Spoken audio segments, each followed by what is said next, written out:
مساء الورد. بصوا يا جماعه، الناس اللي متابعه معايا هتعرف يوم 6/4 احنا سجلنا التاريخ وقلنا ميعاد الفأس يوم 23/4 اللي هو النهارده 23/4.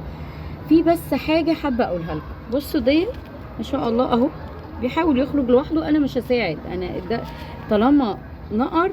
بصوا دي كانت في شرخه فلحمتها بالصابونه والحمد لله اهو في حركه، وده لسه اهو يعني قولوا معايا نقر بس لسه ما خرجش، بس فيها اهي النقر، اهي النقره. وحتى كنت مسجله ان يوم 23 كده 18 يوم بالظبط. موضوع الصابونه ممكن ينجح وممكن يفشل، احنا بنجتهد. دي اول حاجه عايزه اقولها لكم. تاني حاجه تعالوا اوريلكم. هنا انا حاطه 3 بيضات تحت سماره وقلبس، بس لما جيت اكشف على البيض لقيت في بيضه فيهم في ال3 دول انا ما رضيتش اشيلها، قلت لازم اصور الفيديو ده عشان اعرفكم. لقيت بيضه بعد ما كانت مخصبه وهي غالبا دي دول شكلهم خلاص. لقيتها مش مخصبه بعد كده.